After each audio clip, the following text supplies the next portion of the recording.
미국이 2천억 달러 규모 중국산 제품에 관세를 올리는 데 맞서 중국이 다음 달부터 600억 달러 상당 미국산 제품에 추가 보복 관세를 매기기로 했습니다. 이에 대해 트럼프 미국 대통령은 선을 넘지 않으면 미국이 더 유리하다며 3,250억 달러 규모 중국 제품에 대한 추가 관세는 아직 결정하지 않았다고 밝혔습니다.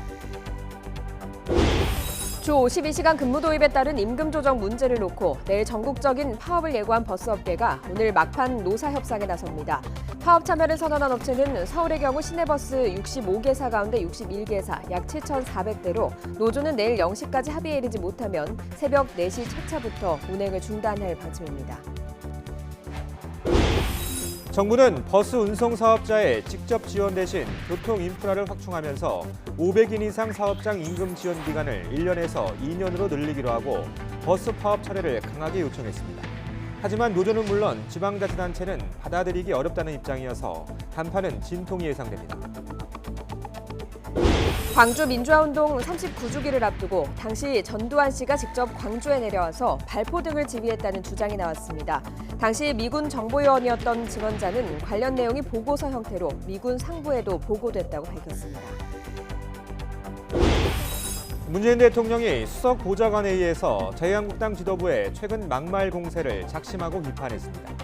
낡은 이념의 잣대로 분단을 정치에 이용하고 막말로 혐오와 대립을 부추기고 있다며 일 안 하는 국회 때문에 피해는 고스란히 국민 몫으로 돌아간다고 지적했습니다. 새벽 서울 도심에서 만취한 30대 남성이 음주 단속을 피해 달아나다 경찰과 아찔한 추격전을 벌였습니다. 시속 100km를 넘는 무법 질주 끝에 차량 2대와 순찰자를 잇따라 들이받고 붙잡혔습니다. 여러분 안녕하십니까? 5월 14일 화요일 굿모닝 YTN 시작합니다. 중국이 미국의 관세 인상에 맞서 다음 달부터 600억 달러 상당의 미국산 제품에 보복 관세를 부과하기로 했습니다. 트럼프 미국 대통령이 보복하지 말라며 중국에 경고한 직후에 나온 조치입니다. 미중 무역 갈등이 확전으로 치닫고 있습니다. 김태현 기자입니다. 한동안 말로만 미국에 대응해왔던 중국이 600억 달러 규모의 보복 관세 카드를 꺼냈습니다. 중국 정부는 6월 1일부터 미국산 제품에 대해 고율 관세를 부과하기로 했습니다. 보복 관세 대상은 모두 5,100여 개 품목입니다. 2,490개 품목은 25%, 1,070개는 20%, 970개는 10%의 관세가 부과되며 나머지 품목의 관세율은 5%입니다.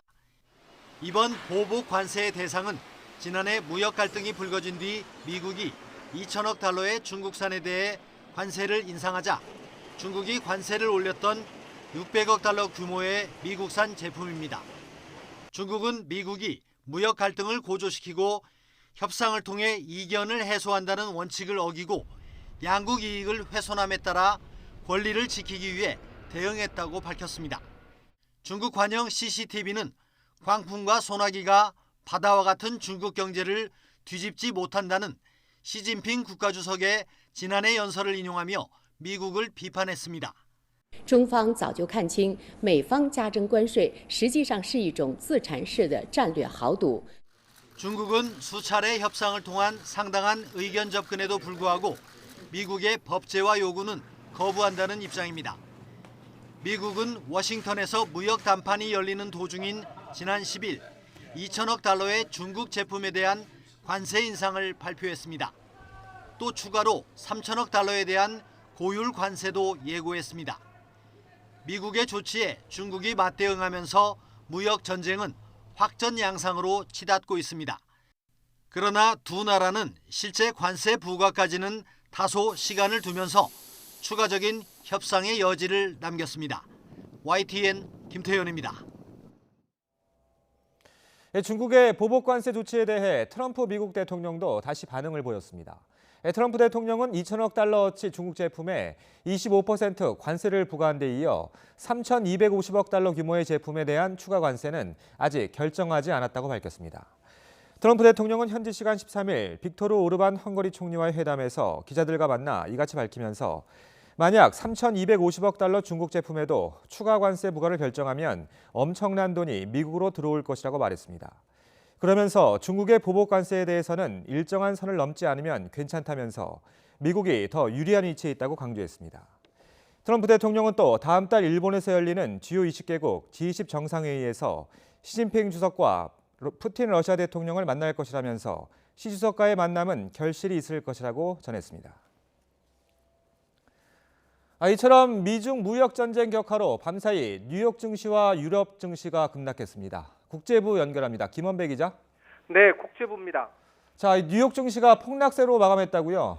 네, 그렇습니다. 미중 무역 전쟁 격화로 뉴욕 증시의 3대 지수가 2, 3%대의 폭락세로 마감했습니다. 다우지수는 617.38포인트, 2.38% 폭락한 25,324.99포인트의 장을 마감했습니다. 스탠더드&푸어스 500 지수는 69.53포인트, 2.41% 폭락한 2,811.87포인트를 기록했습니다. 나스닥 지수는 269.92포인트, 3.41% 폭락한 7,647.02포인트에서 거래를 마쳤습니다. 자, 그런데 유럽 증시도 마찬가지라고요? 네, 그렇습니다. 현지 시각 13일 독일 프랑크푸르트 증시의 닥스 지수는 1.52% 내린 11,876.65로 거래를 마감했습니다. 프랑스 파리 증시의 까크 40 지수는 1.22% 하락한 5,262.57로 장을 마쳤습니다. 영국 런던 증시의 FTSE 100 지수도 0.55% 하락한 7,163.68로 거래를 마쳤습니다. 자, 국제 유가는 급락했다고요? 네, 그렇습니다. 현지 시각 13일 뉴욕 상업거래소에서 6월 인도분 서부 텍사스산 원유는 1배럴에 62센트, 1% 급락한 61달러 4센트의 거래를 마감했습니다. 런던 IC 선물 거래소에서 7월 인도분 브렌트유도 39센트, 0.6% 하락한 70달러 23센트에서 장을 마쳤습니다. 지금까지 국제부에서 전해드렸습니다. 미중 무역 분쟁이 안개 속으로 빠져들면서 우리 경제에도 비상등이 켜졌습니다. 정부는 제한적이라는 입장이지만 당장 환율과 증시가 출렁였습니다. 조태현 기자가 취재했습니다. 수출이 또 부진한 성적표를 받아들었습니다. 5월 들어 10일까지 수출 실적은 130억 달러로 1년 전보다 6% 넘게 줄었습니다. 주력 품목인 반도체 수출이 급감했고 중국 수출도 부진했기 때문입니다. 지난해 12월 이후 6개월 연속 수출 감소 우려가 커진 세입니다. 이에 따라 국내 경제 상황에 대한 경고의 목소리도 한층 높아졌습니다. 국내외 연구기관이 우리나라의 올해 성장률 전망치를 잇따라 낮춰잡은 데 이어 국책연구기관인 KDI는 국내 경기가 부진한 모습이라는 진단을 2달 연속으로 내놨습니다. 여기에 미중 무역 분쟁마저 좀처럼 해결될 기미를 보이지 않자 정부가 잇따라 긴급회의를 열고 불안 심리 달래기에 나섰습니다. 국내 금융시장도 이에 따라 일부 영향을 받을 수 있으나 4천억 불 이상의 외환보유액과 순대외 채권 등 우리의 양호한 대외 건전성이 금융시장의 안정화 기반으로 작용할 것으로 봅니다. 하지만 시장의 반응은 싸늘했습니다. 코스피는 1% 넘게 하락해 넉 달 만에 2083마저 내줬고 코스닥도 2% 가까이 급락했습니다. 그럼 무역 분쟁이 격화되다 보니까 우리나라도 수출 의존도가 높은 상황이어서 환율에까지 좀 부정적인 영향을 주고 있는데요. 그럼 원화 약세에 따르는 국내 증시에 대한 투자 메리트가 또 축소될 걸로 예상이 되고 있어서 특히 국내 경제에 대한 내외적 불확실성이 커지면서 원달러 환율도 10원 넘게 급등해 지난 2017년 1월 16일 이후 처음으로 종가 기준 1달러에 1,180원 선을 넘어섰습니다. YTN 조태현입니다. 내일 버스 파업이 예고돼 있죠. 정부가 관련 대책을 발표했습니다. 버스 운송 사업자에 대한 국비 지원은 어렵지만 기존의 일자리 함께 나누기 사업을 늘려서 임금을 지원하겠다고 했습니다. 오인석 기자입니다.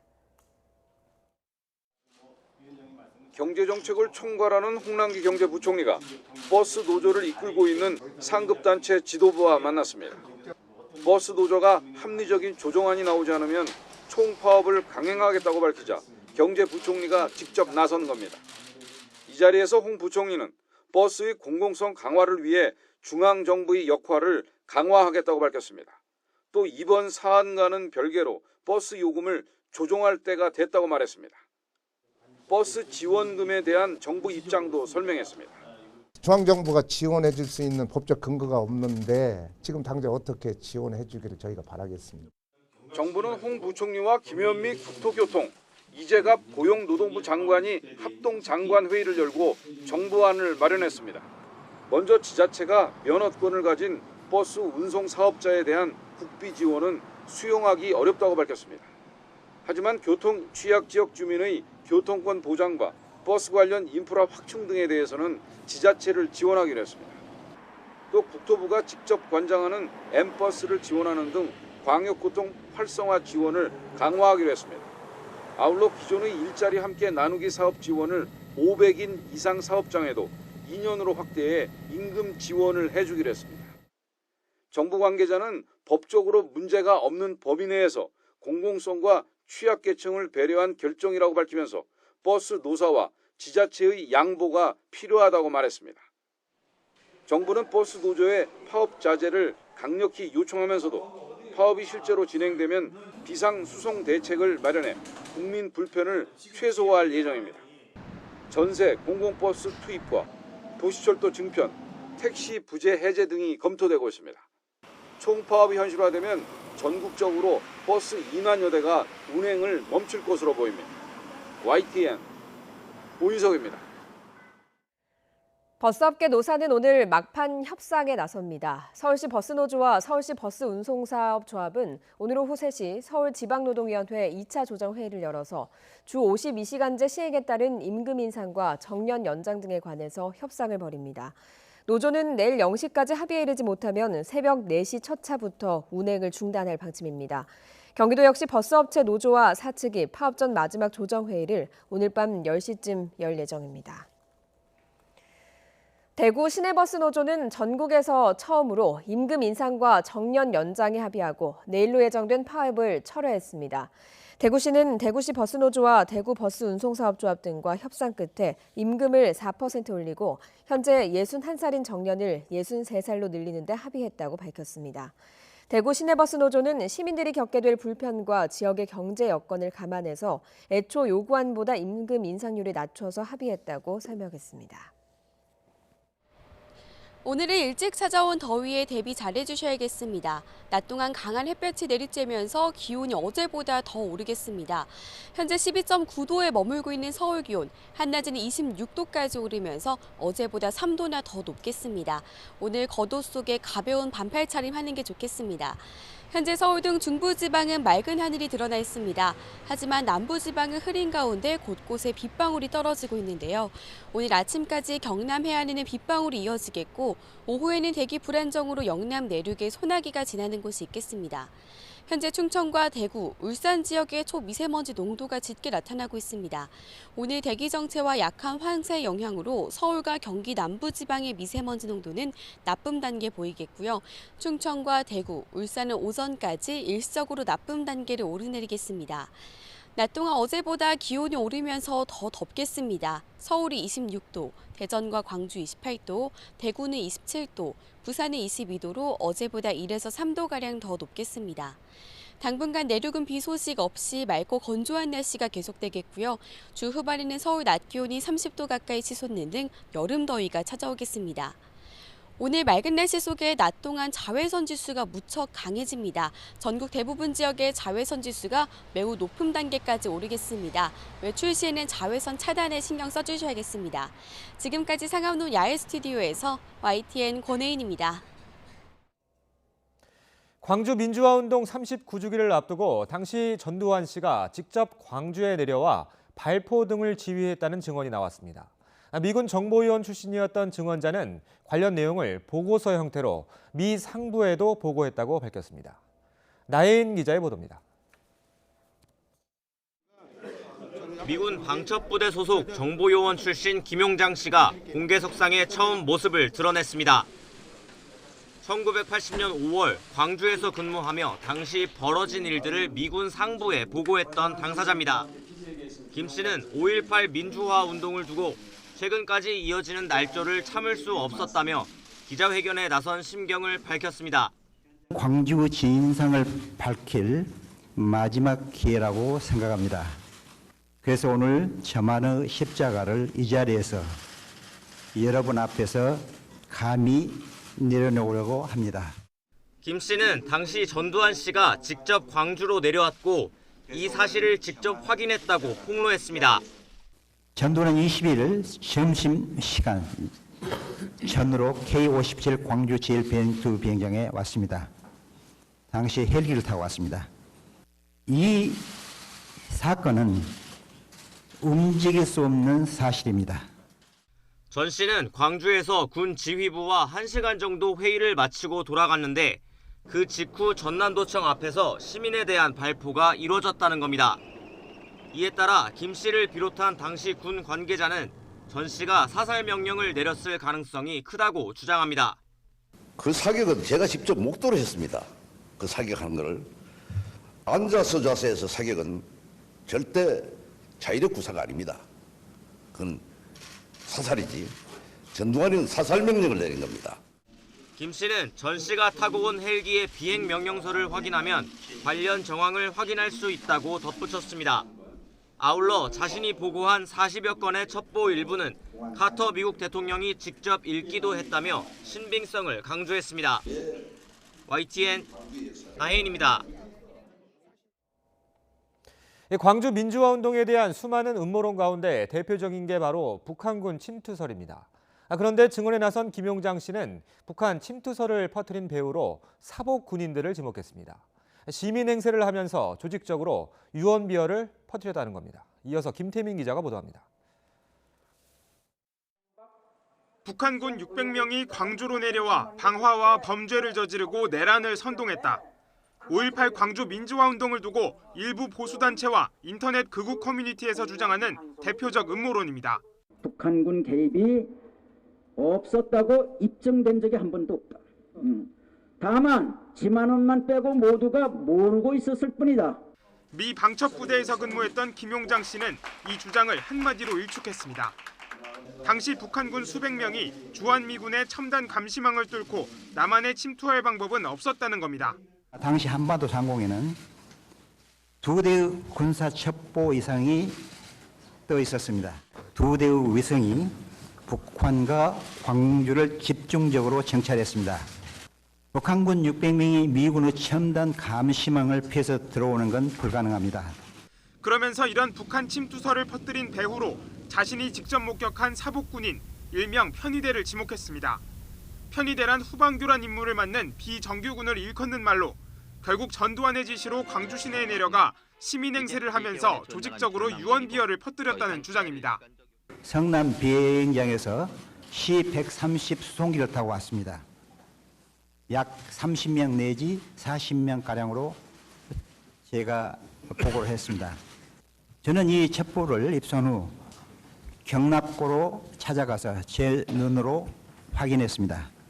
또 이처럼 광주에서 일어난 일들을 감추기 위해 모든 증거를 변조하고 은폐하는 별도의 조직까지 운영됐다는 증언도 나왔습니다.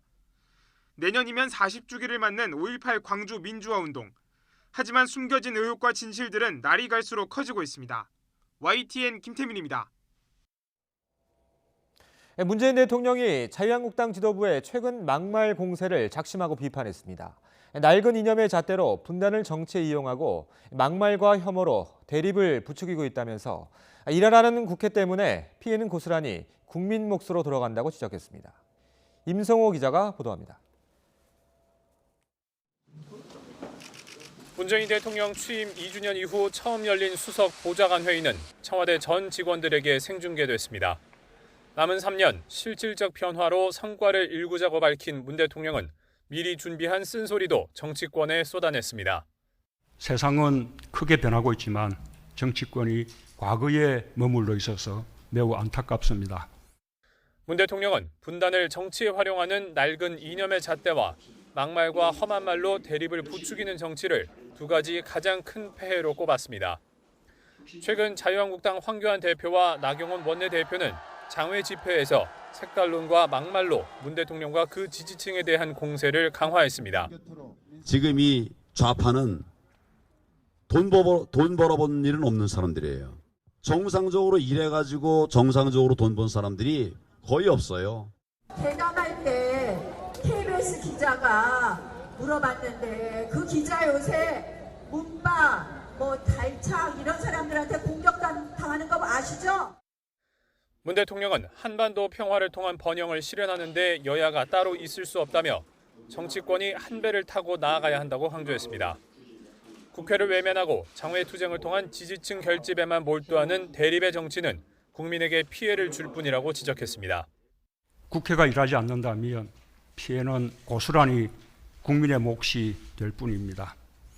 험한 말의 경쟁이 아니라 좋은 정치로 경쟁하고. 임종석 전 비서실장도 황교안 대표를 겨냥해 세상은 변하는데 아직도 좌파 타령을 하고 있다고 비판했고, 더불어민주당 의원들은 한국당의 장외 집회를 막말 투어, 혐오 표현 경연장 등으로 표현하며 맹공을 퍼부었습니다. 제1야당의 원내대표가, 그것도 여성 원내대표가 여성 혐오를 주장하는 저급한 비속어를 사용하여 국민들에게 모욕감을 준 것은 매우 충격적인 일이다. 문 대통령과 여당의 이런 비판은 국회 파행이 길어질수록 법안 처리는 물론 국정 성과를 내기 어려워진다는 인식에 따라 제1야당인 자유한국당의 복귀를 촉구하는 의미가 담겨 있습니다. YTN 임성호입니다. 문 대통령의 이 같은 발언을 놓고 자유한국당과 바른미래당은 대통령이 남 탓만 하고 있다고 비판했습니다. 한국당 전희경 대변인은 모든 상황을 초래한 것은 문 대통령과 청와대 사람들인데 반성과 대안 마련은 하지 않고 남 탓으로 일관된 시대착오적 현실 인식을 하고 있다고 주장했습니다. 바른미래당 이종철 대변인도 대통령이 스스로의 잘못은 인지하지 못하고 유체이탈 화법을 쓰고 있다며 대통령의 독단과 독선이 지나치다고 지적했습니다. 민주평화당 신임 원내대표로 선출된 유성엽 의원이 패스트트랙에 오른 선거법 개정안은 반쪽짜리라며 현재 상태라면 부결시켜야 한다고 주장했습니다. 의석수를 더 늘려야 한다는 주장입니다. 들어보시죠. 지금 패스트트랙에 탄 그런 안이라면 저는 부결시켜야 한다고 생각합니다. 그러니까 부결시키기 전에 최대한으로 각 당 간의 합의를 좀 이끌어내서 뭔가 이 국회의원 의석수를 조금이라도 한 316, 17석 정도로 늘려서 지역구 의석을 최소화하거나 국회비, 의회비는 동결하더라도 좀 의석수를 좀 늘리는 것이 현실적인 대안이 될 수밖에 없을 건데 그게 이루어지지 않는다면은 그런 반쪽짜리 연동형 비례대표제는 처리해서는 안 됩니다. 그래서. 박상기 법무부 장관이 전국 검사장들에게 이메일을 보내 검경 수사권 조정안에 보완책을 마련하겠다고 밝혔습니다. 문무일 검찰총장은 이르면 오늘 기자간담회를 열어 수사권 조정안에 대한 공식 입장을 밝히려고 했는데 다음 주로 연기했습니다. 신지원 기자가 보도합니다. 박상기 법무부 장관은 어제 검사장급 이상 검찰 간부들에게 검경 수사권 조정 법안에 관한 이메일을 보냈습니다. 박 장관은 수사권 조정안이 앞으로 6개월 이상 논의를 거쳐 수정될 거라며 4가지 보완책을 제시했습니다. 먼저 경찰이 송치한 사건에 대해 검사가 새로운 혐의점을 발견하면 직접 수사할 수 있도록 하겠다고 밝혔습니다. 검사가 정당한 사유가 있을 때만 경찰에 보완 수사를 요구할 수 있다는 규정에 대해서는 해석 논란 없이 경찰이 지체 없이 요구를 이행하도록 하겠다고 강조했습니다. 마지막으로 검찰의 기소 권한이 침해되지 않도록 경찰이 수사를 종결한 사건이라도 필요하면 검찰이 직접 송치받을 수 있게 검토하겠다고 밝혔습니다. 이 밖에 검사가 작성한 피의자 신문조서의 증거 능력 문제는 각계각층의 의견을 수렴해 신중하게 접근하겠다고 덧붙였습니다. 박 장관의 이메일 공지를 앞두고 문무일 검찰총장은 이르면 오늘로 예정됐던 기자간담회를 다음 주로 연기했습니다. 차기 총장 후보 추천이 끝나기 전에 수사권 조정안에 대한 입장을 밝힐 기회였지만 법무부와 사전 조율을 거쳐 미뤄진 것으로 보입니다. 앞서 지난 6일에는 조국 청와대 민정수석도 SNS 게시글을 통해 검찰총장의 우려를 경청해야 한다고 언급한 적이 있습니다. 민정수석에 이어 법무부 장관까지 검찰의 의견에 귀 기울이겠다고 밝혔지만 수사권 조정 법안의 큰 틀을 유지하려고 뒤늦게 달래기에 나선 것 아니냐는 목소리가 나오고 있습니다. YTN 신지원입니다. 검찰이 김학의 전 법무부 차관에 대해서 어제 뇌물 혐의로 구속영장을 청구했습니다. 이르면 내일 김 전 차관에 대한 구속 여부가 결정됩니다. 조성호 기자가 보도합니다. 김학의 전 법무부 차관은 두 차례 검찰 조사에서 혐의를 전면 부인했습니다. 소환 조사에 실익이 없다고 판단한 검찰은 곧바로 사전 구속영장을 청구했습니다. 특정범죄 가중처벌법상 뇌물 혐의를 적용했습니다. 검찰은 김 전 차관이 1억 원 넘는 뇌물을 받은 것으로 의심하고 있습니다.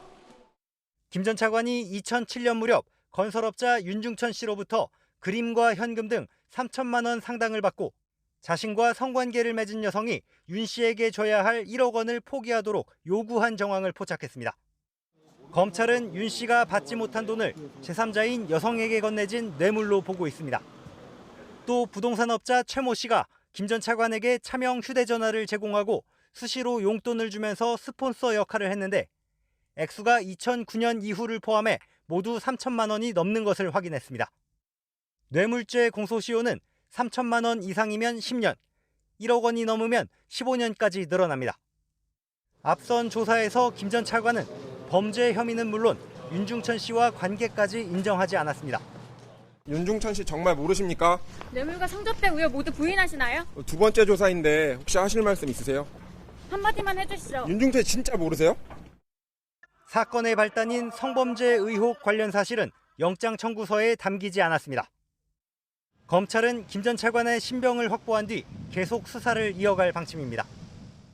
별장 동영상이 공개된 지 6년 만에 김학의 전 차관은 성범죄 대신 뇌물 피의자로 법원의 구속 결정을 기다리는 신세가 됐습니다. YTN 조성호입니다. 성매매와 횡령 혐의 등을 받는 가수 승리의 구속 여부가 이르면 오늘 결정됩니다. 서울중앙지방법원은 오늘 오전 10시 반 가수 승리와 동업자인 유인석 전 유리홀딩스 대표의 구속영장 실질심사를 진행합니다. 승리는 지난 2015년 12월 일본인 투자자 등을 상대로 2차례, 2017년 필리핀 원정 생일 파티 때 1차례 등 수차례 성매매를 알선한 혐의를 받고 있습니다. 어제 오후 2시 반쯤 충북 제천시 제2바이오밸리에 있는 화학제품 공장에서 폭발과 함께 불이 났습니다. 이 사고로 현장에서 일하던 38살 이모 씨가 숨지고 49살 김모 씨 등 3명이 절신의 화상을 입어서 병원에서 치료를 받고 있습니다. 폭발 후 불이 나자 소방당국은 인력과 장비 등을 동원해 10여 분 만에 진화했습니다. 경찰은 사고 당시 1층 작업실에서 반응길이 시운전하던 중 폭발했다는 직원들의 말을 토대로 에틸렌이나 벤잔이 폭발한 것으로 보고 사고 경위를 조사하고 있습니다. 오늘 새벽 2시 반쯤 서울 황학동 다세대 주택에서 불이 나 47살 박모 씨가 숨지고 주민 3명이 연기를 마셔 병원으로 옮겨졌습니다. 경찰과 소방당국은 박 씨가 숨지기 전 가스밸브를 자르고 불을 지른 것으로 보고 경위를 조사하고 있습니다. 새벽 시간 서울 도심에서 30대 남성이 경찰과 아찔한 추격전을 벌였습니다. 음주 단속을 피하려고 말 그대로 도로 위를 무법질주한 겁니다. 박희재 기자입니다. 서울 도심의 왕복 10차선 도로. 막 동이 트기 시작한 새벽 시간. 외제차 한 대가 엄청난 속도로 달려옵니다. 버스는 겨우 피했지만 속도를 주체하지 못하고 맞은편 차량을 그대로 들이받습니다. 도로교통법 한 7가지를 위반하면서 도주하다가 경찰의 차량 2대를 받고도 계속 도주를 시도하였고요.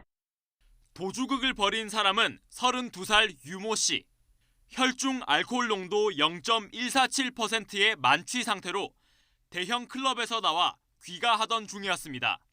앞쪽에서 음주 단속 현장을 목격하자 급하게 차를 돌려 시속 130km로 내달리기 시작했습니다. 다른 차량과 충돌하기 전까지 유 씨의 무법 질주는 5km가량 이어졌습니다. 새벽 시간대 일어난 사고라 경찰 1명과 운전자 2명이 가벼운 상처만 입는 데 그쳤습니다. 5km를 5분 이내에 주파하면서 위반을 많이 하고서 이제 충분히 사고도 날 수 있는 상황이었고요. 만약에 이게 저희한테 단속가 안 되더라도 운전자 하나라도 다른 데서도 사고가. 경찰은 유 씨를 특가법상 도주치상 혐의와 난폭운전 등의 혐의로 입건하고 구속영장을 신청할 예정입니다. YTN 박희재입니다. 주 52시간 근무 도입에 따른 임금 조정 문제를 놓고 내일 전국적인 파업을 예고한 버스업계가 오늘 막판 노사협상에 나섭니다. 파업 참여를 선언한 업체는 서울의 경우 시내버스 65개사 가운데 61개사, 약 7,400대로 노조는 내일 0시까지 합의에 이르지 못하면 새벽 4시 첫 차부터 운행을 중단할 방침입니다. 문재인 대통령이 수석 보좌관 회의에서 자유한국당 지도부의 최근 막말 공세를 작심하고 비판했습니다. 낡은 이념의 잣대로 분단을 정치에 이용하고 막말로 혐오와 대립을 부추기고 있다며 일 안 하는 국회 때문에 피해는 고스란히 국민 몫으로 돌아간다고 지적했습니다. 경찰이 이부진 호텔 신라 사장에게 마약류인 프로포폴을 상습 투약해준 의혹을 받는 서울 강남의 성형외과를 세 번째 18시간 동안 압수수색했습니다. 1년치 진료 기록 전체를 확보했는데 이 사장에게 투약하기 위해 다른 환자들의 진료 기록을 조작했는지 확인한 뒤 이 사장을 소환할 방침입니다. 오늘은 전국 아침 기온이 어제보다 다소 낮겠고 낮에는 서울의 기온이 26도까지 오르는 등 어제보다 더 덥겠습니다. 전국이 대체로 맑겠지만 경남 해안에는 오전까지 5mm 안팎의 비가 내리겠습니다. 전국적으로 예고된 버스 파업이 하루 앞으로 다가온 가운데 정부가 버스 운송 사업자에 직접 지원을 하는 대신 교통 인프라를 확충하고 500인 이상 사업장의 임금 지원 기간을 1년에서 2년으로 늘리기로 했습니다. 홍남기 부총리 겸 기획재정부 장관은 어제 김현미 국토교통부 장관, 이재갑 고용노동부 장관 등 관계부처 장관회의를 열고 이같이 의견을 모았습니다. 정부는 지자체가 면허권을 갖고 있는 버스 운송 사업자에 대한 국비 지원을 하지 않겠지만 교통취약 지역 주민의 교통권 보장과 버스 관련 인프라 확충에 대해서는 지자체를 지원하기로 했습니다. 이와 함께 주 52시간제 도입에 따른 노동시간 단축을 위해 500인 이상 사업장에 대한 임금 지원 기간을 1년에서 2년으로 확대할 방침입니다. 이처럼 정부가 지원 방안을 내놨지만 현장 반응은 싸늘합니다. 오늘 열리는 최종 조정회의 결과에 따라 파업 여부가 결정될 것으로 보입니다. 김학무 기자가 취재했습니다. 정부는 대책회의를 통해 지자체가 면허권을 갖고 있는 버스 운송 사업자에 대한 국비 지원은 재정원 직상 안 된다는 기존 입장을 재확인했습니다. 버스업체와 노조, 지자체의 핵심 요구사항을 외면한 것으로 지자체에 대한 요금 인상 압박을 강화한 셈입니다. 노조 측은 받아들일 수 없다고 강조합니다. 일단은 지금 중앙정부가 자기 역할을 좀 해야 되는 거죠. 지금처럼 이렇게 계속 지방정부라든지 아니면은 이 책임을 이렇게 노사적으로 미루면은 저희는 해답이 없는 게 서울시는 버스 요금을 인상할 요인이 없다며 요금 인상 가능성에 선을 그었습니다. 그 52시간제 때문에 대규모의 인력을 새로 충원을 해야 한다든가 아니면은 근무 형태를 완전히 바꿔서 어떤 비용을 추가로 지불을 해야 한다 그런 것들이 아니기 때문에 굳이 어떤 요금 인상이나 그런 것들 없이 가장 답답한 건 경기도.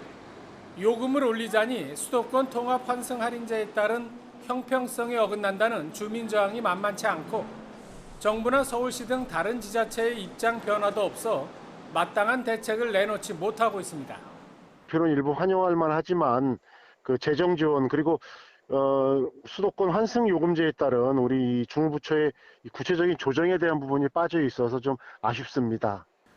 이런 가운데 경기도 버스노조 대표단과 경기도의회 더불어민주당 대표단의 간담회에서도 파국을 막을 수 있게 노력하자는 원론적인 얘기뿐. 당국의 전격적인 해결 방안 없이 각자의 주장만 난무한 채 결국 노조와 사측의 최종 조정회의 결과에 따라 버스 파업 여부가 판가름 날 것으로 보입니다. YTN 김학무입니다. 버스 파업을 앞두고 국토교통부와 17개 지자체는 오늘 비상수송 대책 등 파업에 대비한 대응책을 논의합니다. 국토부는 오늘 오후 3시 반 정부 세종청사에서 김정열 2차관과 17개 시도 부단체장 등과 함께 버스 파업 관련 회의를 진행한다고 밝혔습니다. 오늘 회의에서는 지난 9일 1차 회의에서 나온 파업에 대비한 비상수송 대책을 구체화하는 방안이 논의될 것으로 전해졌습니다. 더불어민주당과 정부는 내일 버스 파업을 앞두고 오늘 대책회의를 진행하려고 했지만 일정을 연기했습니다. 민주당 이해찬 대표와 이인영 원내대표, 조정식 정책위 의장과 김현미 국토교통부 장관, 정태호 청와대 일자리 수석은 어제 국회에서 비공개 회의를 열어 이같이 결정했습니다. 회의 직후 조 정책위 의장은 기자들과 만나 지방자치단체마다 여건과 입장이 달라 추가 협의가 필요하다고 설명했습니다. 미국의 관세 폭탄에 맞서 중국이 다음 달부터 600억 달러 규모의 미국산 제품에 최고 25%의 보복 관세를 부과하기로 했습니다. 미중 무역 협상 과정에서 강경 대응을 자제했던 중국이 이렇게 맞대응을 한 배경은 뭔지 이동우 기자가 짚어봤습니다. 미중 무역 협상 과정에서 중국은 줄곧 강경 대응을 자제했습니다. 대미 수출 의존도가 높은 데다 매년 막대한 대미 흑자를 보고 있기에 협상 과정에서 잃을 것이 더 많기 때문입니다. 하지만 중국 지도부는 여러 차례 협상 과정에서 성과도 없이 미국에 끌려다니는 모습이 연출되는 부분에 부담을 느끼는 것으로 알려졌습니다. 최근 워싱턴에서 무역談判 도중에 미국이 중국산 제품에 대한 관세율을 인상하자 중국 측 협상 대표는 결국 발끈했습니다. 我们认为呢，这些事儿都是重大的原则问题，所以任何国家都有重要的原则。我们在原则问题上呢，绝不能让步。 미국과 실무 협상에 총력을 다하되 보복 관세를 단행함으로써 내부 결속을 시도한 것으로 풀이됩니다. 올해 신중국 창립 70주년을 맞아 애국주의 물결이 높아지면서 지도부 내 강경파의 목소리가 커지는 상황에서 미국의 엄포에 밀려 합의서에 서명할 경우 민심이 돌아설 것이라는 판단도 작용했다는 분석입니다. 중국 정부는 강경 대응의 배경에 대해 경기 부양책이 효과를 발휘하면서 중국 경제에 문제가 없기 때문이라고 주장합니다. 일각에서는 중국이 대선을 앞둔 트럼프 대통령 흠집내기를 통해 막판 뒤집기를 시도한 것이라는 관측도 있습니다. 이런 신경전 속에 다음 달 열리는 일본 오사카 G20 정상회의가 어떤 변수로 작용할지 관심이 쏠리고 있습니다. YTN 이동우입니다. 트럼프 미국 대통령은 2천억 달러어치 중국 제품에 25% 관세를 부과한 데 이어서 3,250억 달러 규모의 제품에 추가 관세를 매길지는 아직 결정하지 않았다고 밝혔습니다. 이어 만약 추가 관세 부과를 결정하면 엄청난 돈이 미국으로 들어올 것이라고 말했습니다. 중국의 보복 관세에 대해서는 일정한 선을 넘지 않으면 괜찮다면서 미국이 더 유리한 위치에 있다고 강조했습니다. 트럼프 대통령은 다음 달 일본에서 열리는 주요 20개국 정상회의에서 시진핑 중국 국가주석과 푸틴 러시아 대통령을 만날 것이라며 시 주석과의 만남은 결실이 있을 것이라고 전했습니다. 트럼프 대통령의 중국에 대한 강경한 무역 접근법이 역풍을 맞고 있다고 워싱턴 포스트가 보도했습니다. 워싱턴 포스트는 중국과의 전면적 무역 전쟁에 돌입하면서 투자자들을 진정시키고자 했던 트럼프 대통령의 시도에 금이 가는 신호가 나타났다고 전했습니다. 이어 트럼프 대통령은 투자자들이 그의 적대적 접근법에 의문을 제기하는 상황에서 트윗들을 통해 대중을 누그러뜨리려고 시도했다면서도 그의 트윗에 오탈자가 포함된 점을 주목했습니다. 이는 트럼프 대통령의 언급이 백악관 당국자들의 철저한 점검 작업을 거치지 않았고 정책적으로 면밀하게 계획된 것이 아니라는 걸 시사한다고 분석했습니다. 미국에 수입되는 자동차에 25%의 관세 폭탄을 매길지에 대한 결정도 오는 18일에 내려집니다. 세계 자동차 업계가 촉각을 곤두세우고 있습니다. 김영수 기자입니다. 도널드 트럼프 미국 대통령은 지난해 유럽과 철강 관세 폭탄을 주고받으며 수입 자동차에도 관세를 부과할 수 있다고 경고했습니다. But if they do that, then we put a big tax of 25% on their cars, and believe me, they won't be doing it very long. The European Union has not treated us well. 당시에는 벤츠와 BMW 등 유럽산 자동차가 표적이었는데 미국이 보복관세법인 무역확장법 232조 적용을 검토하면서 대상이 수입 자동차 전체로 퍼졌습니다. 트럼프 대통령은 상무부에 수입 자동차가 국가 안보에 위협이 되는지 조사를 지시했고 지난 2월 보고서가 백악관에 제출됐습니다. 이 법에 따르면 대통령은 보고서를 받은 지 90일이 되는 오는 18일까지 조사 결과와 건의를 수용할지 결정해야 합니다. 이에 따라 미국에 자동차를 수출하는 유럽연합과 일본, 우리나라는 이날 어떤 결정이 내려질지 촉각을 곤두세우고 있습니다. 하지만 트럼프 대통령이 실제로 관세를 집행할지는 불투명합니다. 피터슨 국제경제연구소는 자동차 수출국들과의 무역 협상을 위해 결정을 오는 11월까지 180일 연기할 수 있다고 밝혔습니다. YTN 김영수입니다. 하루에 봄과 여름 두 계절이 공존하는 요즘 옷차림을 정하기가 쉽지 않습니다. 아침 출근길은 선선해서 반소매 차림으로만 외출하기에는 좀 얇게 느껴지시죠? 하지만 낮에는 기온이 올라서 오늘도 초여름 더위가 기승을 부리겠습니다. 큰 일교차를 염두에 두시는 게 좋겠습니다. 어제는 반짝 때이른 더위가 주춤했습니다. 서울 낮 기온이 22.8도에 그쳤는데요. 오늘은 다시 26도까지 오르겠고요. 내일은 28도까지 기온이 높아지겠습니다. 오늘 대기가 정체되면서 서울과 경기 남부 지역의 미세먼지 농도는 나쁨 수준을 보이겠습니다. 또 충청과 대구, 울산 지역도 오전까지 일시적으로 나쁨 수준을 오르내리겠습니다. 오늘 내륙 지역 하늘은 맑은 가운데 건조하겠습니다. 하지만 아침까지 영남 해안은 빗방울이 조금씩 떨어지겠고요. 오후에는 경북 내륙 지역에 소나기가 오는 곳이 있겠습니다. 당분간 뚜렷한 비 예보 없이 맑은 하늘이 이어지면서 고온 현상은 점점 심해지겠습니다. 특히 주 후반 금요일에 서울 기온은 30도까지 높아지면서 올해 들어 가장 높은 기온을 기록하겠습니다. 지금까지 날씨 정보였습니다. 문재인 대통령이 제안한 여야 대표 회동과 관련해 청와대는 일단 5당 대표들을 먼저 만난 뒤에 자유한국당 황교안 대표와 1대1 단독 회담을 열 수 있다고 밝혔습니다. 황 대표의 제안을 받아들여서 일종의 중재안을 제시한 건데 당사자인 한국당은 자신들을 들러리 세우기 위한 술수일 뿐이라며 거절했습니다. 이만수 기자가 보도합니다. 경북 구미보를 뒤로 하고 열린 현장 최고위원회의에서 자유한국당 황교안 대표는 거듭 문재인 대통령과의 1대1 단독 회담을 촉구했습니다.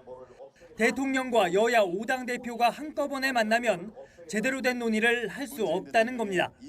애당초 정책 전환을 염두에 두지 않고 야당 대표들을 들러리 세우겠다는 그런 발상부터 고쳐야 합니다. 청와대는 추가 경정 예산안 처리와 민생 법안을 고리로 한국당을 압박했습니다. 여야 5당 대표 회동, 여야정 상설협의체 재가동을 간곡히 요청한다고 당부했습니다. 문재인 대통령은 집권 초기 여야정 협의체 구성을 직접 제안하며 소통과 협치에 대한 의지를 표명한 바 있습니다. 대통령이 먼저 5당 대표를 만난 뒤 황교안 대표와의 1대1 회동을 검토할 수 있을 것이라며 일종의 중재안도 제시했습니다. 한국당의 반응은 여전히 싸늘했습니다. 정치에 다음은 없다. 자신들을 들러리 세우기 위한 술수에 불과하다면서 당대표 회동뿐 아니라 여야 교섭단체 3개가 아닌 5당 모두 참여하는 여야정 상설협의체도 거부 입장을 분명히 했습니다. 민생에 관심 없고 국회를 파탄낸 여당이 먼저 사과하고 그것만이 국회를 정상화하고. 민주당 지도부는 곤혹스러운 분위기입니다. 청와대까지 나서 꼬인 정국을 풀자고 하는데 한국당은 답이 없고 여야 4당만 추경안을 독자적으로 추진하기에는 부담이 큽니다. 원내 교섭단체 중심으로 3당 중심으로 운영하자 이러니까 그게 고민스러운 거죠. 지난 주말 열린 고위 당정청 회의에서는 어떻게든 이번 주 안에 추가 경정 예산안 처리를 위한 국무총리 시정연설을 추진해야 한다는 공감대가 컸습니다. 하지만 여야 대표 회동과 여야정 상설협의체 재가동을 두고 청와대와 한국당의 거리가 좁혀지지 않으면서 5월 내 추경안 처리는 갈수록 어려워지고 있습니다. YTN 이만수입니다. 문재인 대통령이 연일 막말 공세를 펴고 있는 자유한국당 지도부를 작심 비판했습니다. 정치권이 과거에 머물러 있어 매우 안타깝다며 일하지 않는 국회 때문에 피해가 고스란히 국민에게 돌아간다고 지적했습니다. 들어보시죠. 세상은 크게 변하고 있지만 정치권이 과거에 머물러 있어서 매우 안타깝습니다. 촛불 이전의 모습과 이후의 모습이 달라진 것 같지 않습니다. 분단을 정치에 이용하는 낡은 이념의 잣대는 그만 버렸으면 합니다. 특히 대립을 부추기는 정치로는 미래로 나아갈 수 없고 국민의 신뢰를 회복할 수 없습니다. 막말과 험한 말로 국민 혐오를 부추기며 국민을 극단적으로 분열시키는 정치는 국민에게 희망을 주지 못합니다. 국회가 일하지 않는다면 피해는 고스란히 국민의 몫이 될 뿐입니다. 험한 말의 경쟁이 아니라 좋은 정치로 경쟁하고 정책으로 평가받는 품격 있는 정치가 이루어지길 바라고 기대합니다. 문재인 대통령의 최측근인 양정철 민주연구원장이 여당으로 복귀하면서 내년 총선에서 병참기지 역할을 하겠다고 말했습니다. 정책과 인재로 승부를 내겠다고도 약속했는데요. 자유한국당 쇄신파인 김세연 의원이 이끄는 여의도 연구원과의 전략 대결이 벌써 관심입니다. 최기성 기자가 보도합니다. 문재인의 남자라고까지 불리는 대통령의 최측근 양정철 민주연구원장은 어깨가 무겁다는 말로 첫인사를 대신했습니다. 2년 만에 당 돌아오는 건데요. 그때하고 상황이 많이 바뀌기도 하고 책임도 무겁고 해서 또 어깨가 무겁습니다. 총선 전쟁에 최전선을 튼튼히 지원하겠다는 의미에서 군사용어 병참기지라는 말까지 쓰며 각오를 다졌습니다. 돌아오는 총선에서 정책과 인재로 승부를 해야 된다고 보는데 총선 승리에 꼭 필요한 일종의 병참기지로서 친문 핵심 인사가 이끌게 될 민주연구원은 이미 사무실을 당사로 옮기며 본격적인 총선 준비에 착수했습니다. 양 원장이 밝혔듯 여론조사와 정책연구 등 고유 기능 외에 공약 준비와 인재 영입을 주도할 것으로 예상됩니다. 총선 승리의 방정식은 외연확장과 중도층 쟁탈전인데 고민은 자유한국당 싱크탱크인 여의도 연구원도 마찬가지입니다. 김세연 여의도 연구원장은 당사로 출퇴근하던 관행을 깨고 공유사무실을 따로 얻어 순환근무를 하면서 SNS 계정을 만드는 등 당 쇄신에 박차를 가하고 있습니다. 기존 사무실에서 좀 고정관념 속에 빠져있던 것보다는 새로운 환경에 노출되는 것이 많은 열린 사고를 하는 데 도움이 되고 있습니다. 당내 비주류로 분류되는 김 원장은 전통 지지층뿐 아니라 20대에서 40대까지 젊은 세대와 중도층에 더 다가가며 호흡할 수 있도록 노력하겠다는 포부를 밝혔습니다. 특정 세대에서만 지지를 받고 특정 세대에서는 배척을 받고 있는 이 환경을 바꾸어내는 확장성을 갖추기 위해서는 밀레니얼 세대 또 새로운 이런 시대 변화에 좀 더 민감하게 반응할 수 있는. 선거는 내년 4월. 하지만 선거의 밑그림을 그릴 각 당의 싱크탱크가 움직이기 시작하면서 정치권의 총선 채비도 분주해지는 모습입니다. YTN 최기성입니다.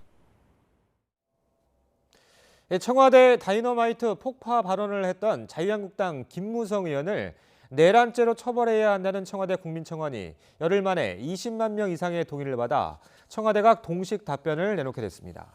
청와대 홈페이지 국민청원 게시판을 보면 김 의원을 내란죄로 다스려달라는 제목의 청원글에 20만 명 이상이 참여하면서 한 달간 20만 명 이상 동의해야 한다는 청와대 공식 답변 요건을 채웠습니다. 게시자는 지난 3일 올린 청원글에서 현직 국가수장의 직무 주거 공간을 폭파하겠다는 발언은 내란에 해당한다며 국가의 기강을 이번 기회에 바로잡아야 한다고 주장했습니다. 더불어민주당이 문재인 정부 출범 2주년을 기념해 출시한 이니굿즈 스노우볼이 판매 개시 29분 만에 완판됐다고 밝혔습니다. 민주당은 어제 오후 2시부터 당 홈페이지를 통해 문재인 대통령의 미니어처를 넣은 스노우볼 2종류를 한정 판매했습니다.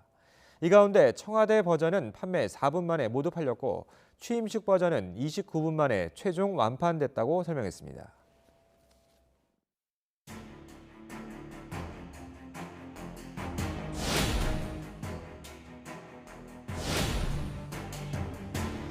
성조원들 그런 분들은 한결같이 헬기 사격을 지금 부인하고 있습니다. 그렇기 때문에 그 진위 여부에 대해서는 조금 더 객관적인 방법으로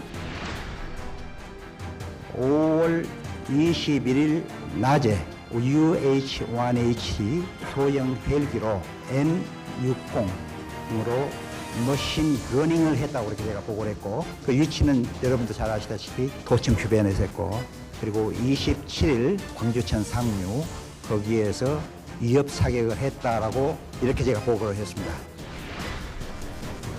은밀하게 이제 그 고층을 진압하러 들어가는 과정에서 5층 건물에 있는 저격병이 있다 하는 첩보를 저희들이 입수를 했습니다. 헬기로 저격을 하는 그런 작전을 수행했습니다. 호버링 스탠스 상태에서 사격을 하는 것은 실시간으로 명령을 받습니다. 5.18 광주 민주화운동 당시 전두환 씨가 광주를 직접 방문해서 사살 명령을 내렸다는 증언이 나왔습니다. 5.18 당시 미군 정보부대 요원으로 근무했던 김용장 씨는 국회에서 기자회견을 열고 지난 1980년 5월 21일 전두환 씨가 헬기를 타고 광주 제1전투비행단을 방문했다고 밝혔습니다. 김 씨는 이어 전 씨가 1시간가량 회의를 마치고 돌아간 직후 전남도청 앞에서 시민군에 대한 집단 발포가 이뤄졌다며 당시 회의에서 전 씨가 사살 명령을 내렸을 가능성이 크다고 주장했습니다. 사자 명예훼손 혐의로 기소된 전두환 씨에 대한 재판에선 5.18 민주화운동 당시 헬리콥터 사격에 대한 증언이 나왔습니다. 광주지방법원은 1980년 5.18 민주화운동 당시 헬리콥터 사격을 목격한 증인 5명을 불러 신문했습니다. 증인 가운데 3명은 1980년 5월 21일 광주 시내에서 차를 타고 이동하던 도중 헬리콥터가 쫓아오더니 사격을 퍼붓거나 피격돼 다쳤다고 주장했습니다. 또 다른 증인 2명은 당시 광주 시내 상공에서 헬리콥터 사격이 이뤄진 것을 직접 목격했다고 밝히기도 했습니다. 5.18 진상규명을 위한 조사위원회는 아직 첫 발도 떼지 못했습니다. 민주당은 39주기 5.18 민주화운동 기념식 이전에 특별법이 개정돼야 한다며 한국당의 협조를 촉구했지만 한국당은 책임을 민주당에 돌리며 반발하고 있습니다. 최민기 기자입니다. 당장 이번 주부터 5.18 주간에 돌입하지만 진상규명조사위원회는 출범은커녕 위원 구성도 채 마무리하지 못했습니다.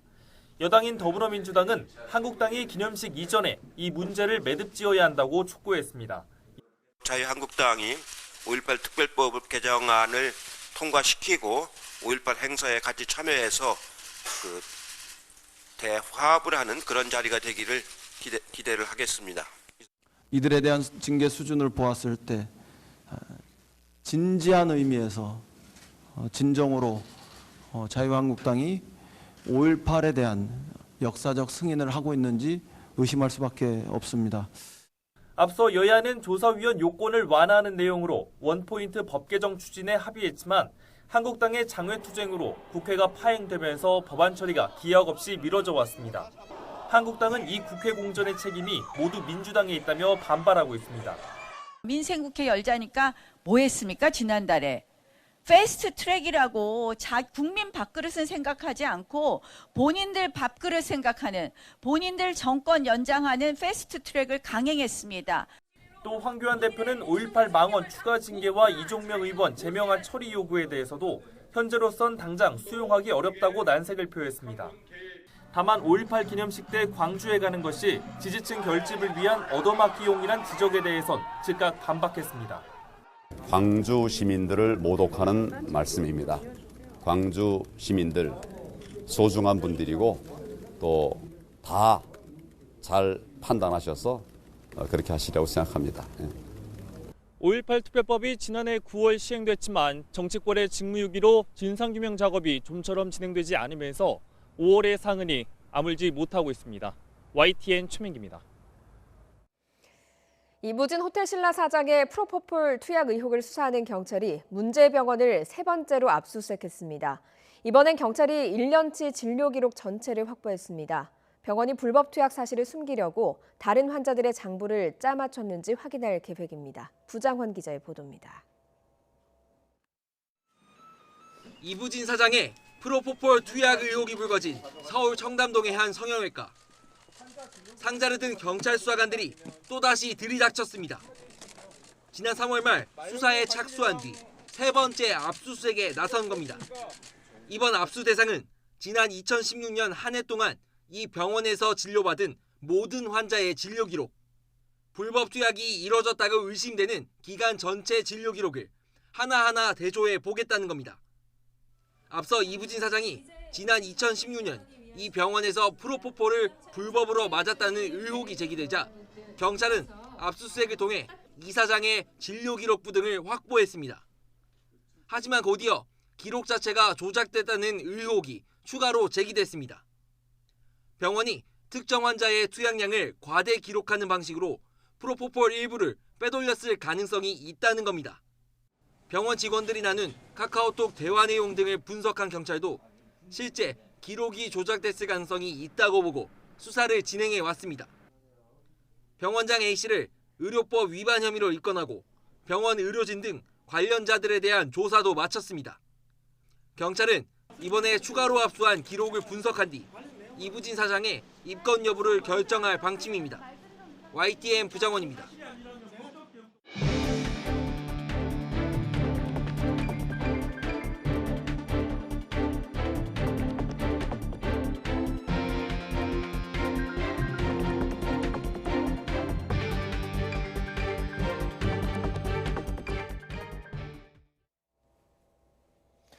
미국의 관세 폭탄에 맞서 중국이 다음 달부터 600억 달러 규모의 미국산 제품에 최고 25%의 추가 보복 관세를 부과하기로 했습니다. 중국 공무원 산하 관세세칙위원회는 미국의 관세 인상에 대응해서 6월 1일 0시부터 미국산 제품에 대해 5%에서 25%의 관세를 부과할 것이라고 밝혔습니다. 중국의 보복 관세는 600억 달러 상당 모두 5,140개 품목에 부과됩니다. 이에 대해 트럼프 미국 대통령은 2천억 달러어치 중국 제품에 25% 관세를 부과한 데 이어 3,250억 달러 규모의 제품에 대한 추가 관세는 아직 결정하지 않았다고 밝혔습니다. 트럼프 대통령은 오르반 헝거리 총리와 회담에서 기자들과 만나 이같이 밝히고 중국의 보복 관세에 대해서는 일정한 선을 넘지 않으면 괜찮다면서 미국이 더 유리한 위치에 있다고 강조했습니다. 또 다음 달 일본에서 열리는 주요 20개국 G20 정상회의에서 시진핑 주석과 만날 것이며 그 만남에서 결실이 있을 것이라고 전했습니다. 미중 무역 갈등으로 뉴욕 증시가 폭락했습니다. 다우지수는 617포인트 2.38% 급락했고 스탠더드 앤 푸어스 500 지수는 69포인트 2.41% 떨어졌습니다. 두 지수는 지난 1월 3일 이후 가장 큰 하루 낙폭을 기록했습니다. 나스닥 지수도 269포인트 3.41% 폭락했습니다. 나스닥은 지난해 12월 4일 이후 최악의 하락세를 보였습니다. 주 52시간제 도입에 따른 임금 조정 문제를 놓고 내일 전국적인 버스 파업을 예고한 가운데 버스업계 노사가 오늘 막판 협상에 나섭니다. 서울시 버스노조와 서울시 버스운송사업조합은 오늘 오후 3시 서울노동위원회 2차 조정회의를 열어 주 52시간제 시행에 따른 임금 인상과 정년 연장 등에 관해 협상을 벌입니다. 노조는 오늘 밤 자정까지 합의에 이르지 못하면 내일 새벽 4시 첫 차부터 운행을 중단할 방침입니다. 이런 가운데 대구 시내버스 노조는 전국에서 처음으로 임금 인상과 정년 연장에 합의하고 내일로 예정된 파업을 철회했습니다. 대구시는 대구시 버스노조와 대구 버스운송사업조합 등과 협상 끝에 임금을 4% 올리고 현재 61세인 정년을 63세로 늘리는 데 합의했다고 밝혔습니다. 대전 도심에서 폭력 조직원이 주먹을 휘두르고 정차된 차를 부순 일이 뒤늦게 확인됐습니다. 비슷한 난동이 끊이질 않고 있어서 시민들 불안감이 커지고 있습니다. 이상권 기자가 취재했습니다. 야구 방망이를 든 남성이 차에 올라가더니 앞유리를 사정없이 내려칩니다. 분이 안 풀렸는지 뒷유리도 깨버립니다. 휴일 아침 아파트 단지 근처 식당가에서 발생한 난동은 조직폭력배와 관련돼 있었습니다. 차 옆에 서 있는 강모 씨는 대전 지역 관리 대상 폭력 조직원. 앞서 이 남성은 인근 술집과 화장실 등에서 20대 남성 4명을 폭행한 것으로 전해졌습니다. 이후 술집에서 나온 일행이 피해자 차량을 부순 겁니다. 대전 도심에서 조직폭력배들이 활개친 사건은 이번이 처음이 아닙니다. 지난 2017년 대전 주택가에서 두 폭력 조직 세력 다툼 과정에서 집단 폭력 사태가 발생했고 그보다 앞선 2012년에는 폭력 조직원들이 초등학교 주차장에서 집단 난투극을 벌였습니다. 우선 뭐 피해를 입을까 그렇잖아요. 신체상에. 그건 불안하죠, 굉장히. 사건이 난 지 일주일이 지났지만 경찰은 아직 가해자 조사를 하지 않은 상황. 잊을만 하면 발생하는 폭력 조직원 난동에 시민들의 불안감만 커지고 있습니다. YTN 이상곤입니다. 동전을 던지는 다툼 끝에 70대 택시기사가 숨진 사건과 관련해 검찰이 택시기사와 싸운 승객에 대해 폭행 등의 혐의로 구속영장을 청구했습니다. 구속영장이 청구된 A씨는 지난해 12월 인천시 구월동의 한 아파트 지하 주차장에서 택시기사 70살 B씨에게 요금을 낸다며 동전을 던지고 욕설한 혐의를 받고 있습니다. B씨는 말다툼 도중 의식을 잃고 쓰러져 부근 병원으로 옮겨졌지만 결국 급성 심근경색으로 숨졌습니다. 서울시는 대한애국당이 기습적으로 설치한 광화문 광장 농성 천막은 세월호 천막과는 다른 불법 시설이어서 철거돼야 한다고 거듭 밝혔습니다. 김희승 서울시 대변인은 정례 브리핑에서 허가 없이 설치한 천막에 대해 최대한 잦은 철거를 유도하되 부득이하면 강제 철거 등의 조치를 검토할 것이라고 말했습니다. 서울시는 이에 앞서 어제 저녁 8시까지 천막을 잦은 철거하라는 내용의 행정 대집행 계고장을 대한애국당 측에 보낸 바가 있습니다. 베트남에서 아프리카 돼지열병으로 확산으로 120만 마리 이상을 매몰 처분하는 등 사태가 심각해지고 있습니다. 베트남 방역당국은 지난 2월 베트남 북부 지역에서 처음 발견된 아프리카 돼지열병이 중북 지역을 거쳐서 남부에 있는 최대 돼지 사육 지역인 동나이성 등 모두 29개 지역으로 확산했다고 밝혔습니다. 이 때문에 베트남에서 사육하는 돼지의 4%인 120만 마리 이상이 매몰 처분됐습니다. 경기도 서해안 부근에 있는 화성습지엔 드넓은 호수와 간척지가 펼쳐져 있습니다. 생태계 보고이기도 한데요. 람사르 습지로 지정하려는 노력이 진행 중인데 국제 전문가들이 참석한 심포지엄도 열렸습니다. 김학무 기자입니다. 내륙 하천과 바다가 만나는 곳에 제방을 쌓아 만들어진 화성호. 제방을 경계로 만들어진 드넓은 호수와 습지가 새로운 풍경을 보여줍니다. 전체 면적 17.3제곱킬로미터에 멸종위기종인 저어새 등 매년 4만여 마리의 철새들이 들르는 길목으로 지난해 동아시아 대양주 철새 이동 경로 파트너십에 등재된 곳이기도 합니다. 이곳을 국내외 생태 전문가들이 찾았습니다. 국제철새보호기구와 람사르 협약 사무국 관계자, 그리고 습지생태 연구 전문가와 교수, 민간단체 회원 등입니다. 이들은 화성습지가 보존할 가치가 있는 세계적인 생태계 보고라는 데 입을 모읍니다. And this means internationally important for water birds, but also locally and nationally important for fisher folks and for farmers. It's an incredibly important resource for Hwasong City, but also for the nation as a whole. 생명의 땅 화성습지 희망을 그리다란 주제로 심포지엄도 열렸습니다. 우리나라와 미국, 영국, 중국 등 세계 생태 전문가들이 모여 각 나라의 습지 보호 사례를 소개하고 화성 습지 관리 방안을 논의했습니다. 민간 거버넌스 협력 체계를 구축하고 있고요. 또한 저희가 국내뿐만 아니고 국제적인 단체랑도 협약을 해서 화성 습지의 중요성을 알리는 역할을 하고 있습니다. 참석자들은 습지의 생태 환경을 보호하면서 관광 레저 산업과 수산업을 통해 자연과 인간이 공존하는 미래를 보여줄 수 있다고 강조했습니다. YTN 김학무입니다. 홍콩 청차우 섬에서 빵 축제가 열렸습니다. 이 축제 기간에는 육식 대신에 채식이 권장되는데요. 맥도날드에서도 햄버거에 고기 대신 버섯을 넣어서 판매합니다. 기정훈 기자입니다. 자정을 알리는 소리와 함께 선수들이 빵 9천여 개가 붙은 탑에 기어오르기 시작합니다. 많은 빵을 따서 내려와야 이기는데 위에 붙은 빵일수록 점수가 높아 다들 18m 높이 탑 꼭대기까지 올라갑니다. 홍콩 청차우 빵 축제의 대미를 장식한 빵 따기 시합에서 3년 연속 우승자가 나왔습니다. 咁啊自己實力希望即係保持到6、7成，咁啊睇下當時個天氣啊彩數，咁啊有冇機會頭三甲咯。 18세기 전염병으로 많은 사람들이 죽자 정성스럽게 빵을 쪄서 신들에게 제사를 지내던 곳에서 유래한 축제입니다.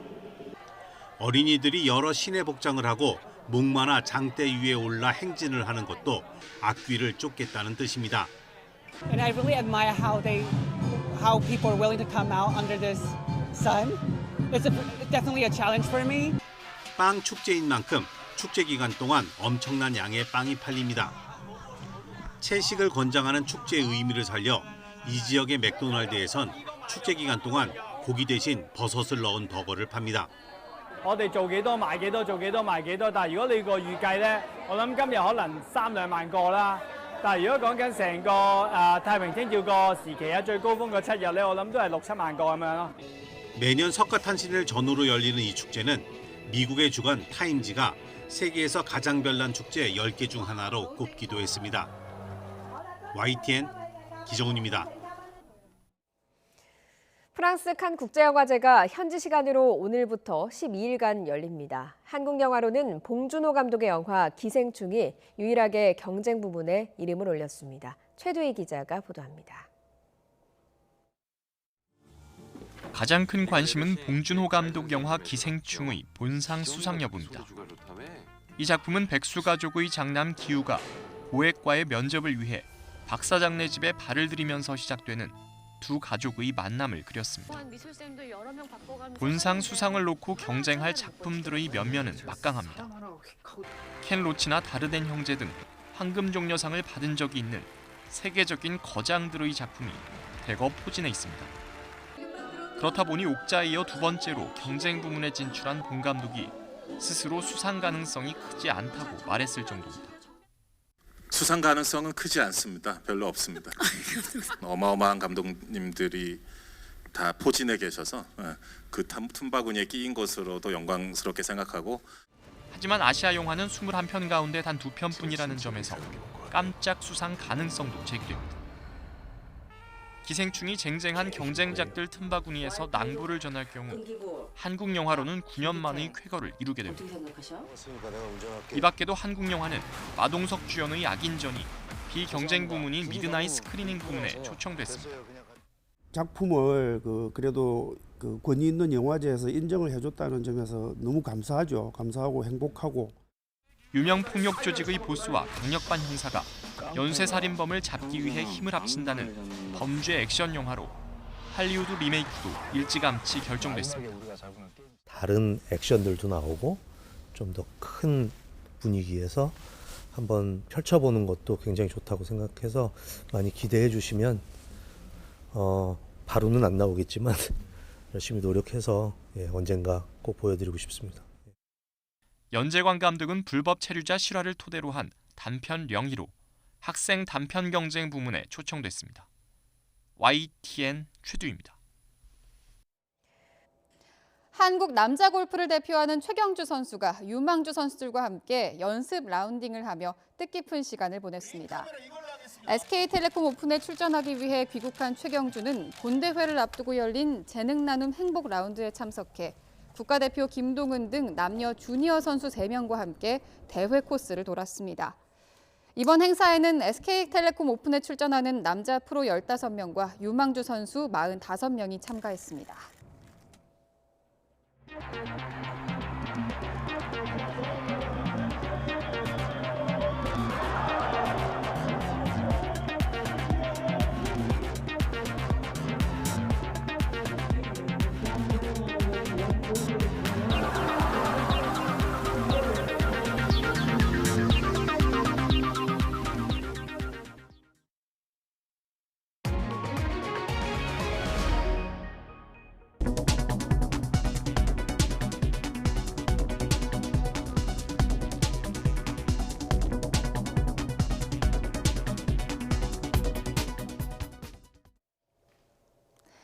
어제는 때이른 더위가 반짝 주춤했지만 오늘은 다시 기온이 오릅니다.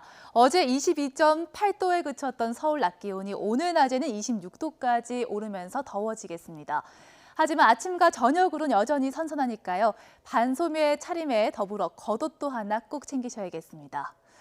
오늘 대기가 정체되면서 서울과 경기 남부 지역의 미세먼지 농도는 나쁨 수준까지 오르겠습니다. 충청과 대구 지역, 울산 지역도 오전까지 일시적으로 나쁨 수준을 오르내리겠습니다. 오늘 내륙 지역은 맑은 가운데 건조하겠습니다. 하지만 아침까지 영남 해안 지역은 빗방울이 떨어지겠고요.